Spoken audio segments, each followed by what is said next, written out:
अस्सलाम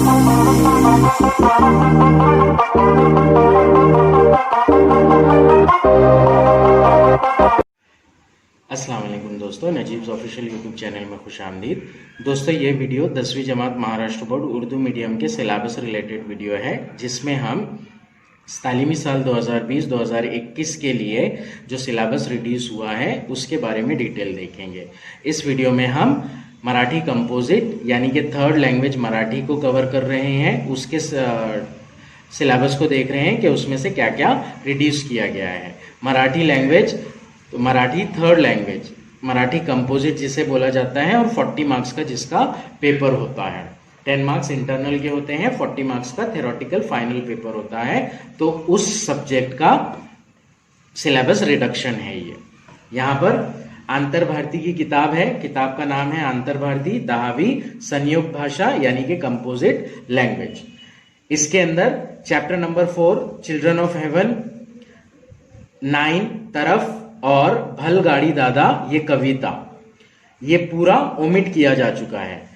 children of haven ये chapter page number 9 से लेकर 11 पर है। तरफ ये चैप्टर पेज नंबर 24 से लेकर 27 पर है। भल गाड़ी दादा ये कविता है, जो पोएम है, पेज नंबर 40 से 41 पर मौजूद है। तो इतना पार्ट सिलेबस में से रिड्यूस किया गया है, ओमिट किया गया है। इसके अलावा जितना भी टेक्स्ट बुक में है वो सिलेबस में मौजूद रहेगा। अब यहाँ पर एक इंपॉर्टेंट बात है जो कि हम देखेंगे। शालेय वर्ष 2020-21 करिता होणाऱ्या मूल्यमापनातून प्रथम भाषा ये हमारे लिए नहीं है, द्वितीय भाषा ये भी हमारे लिए नहीं है, संयुक्त भाषा यानी कि मराठी कंपोजिट जिसका सिलेबस हम डिस्कस कर रहे हैं।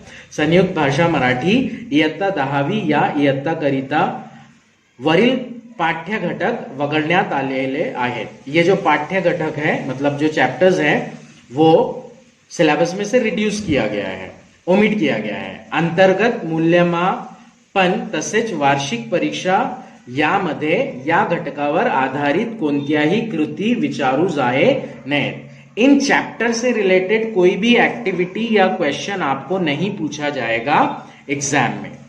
नाउ नेक्स्ट, वेरी इंपॉर्टेंट, वगळण्यात आलेल्या वरील घटकांना पाठांना जोडून असलेले व्याकरणाचे कोणतेही घटक, मतलब इन चैप्टर से रिलेटेड जोड़ून असलेले, इन चैप्टर से रिलेटेड जो भी व्याकरण का पॉइंट है, ग्रामर का पॉइंट है, या फिर कृति है जो कि ग्रामर रिलेटेड कृति है, या फिर तसेच इतर भाषिक कृति यानी कि लैंग्वेज स्किल है, जो राइटिंग स्किल है जो, तो उन एक्टिविटीज को ओमिट नहीं किया गया है।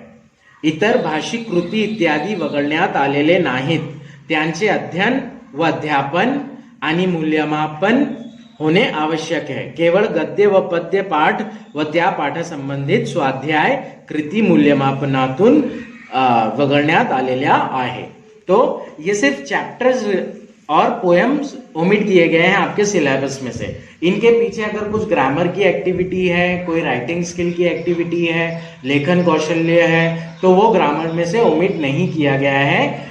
इससे रिलेटेड ग्रामर के टॉपिक्स एग्जाम में पूछे जा सकते हैं, राइटिंग स्किल्स के टॉपिक एग्जाम में पूछे जा सकते हैं। सिर्फ चैप्टर वाइज और पोएम वाइज अंदर उससे रिलेटेड क्वेश्चंस आपको नहीं आएंगे।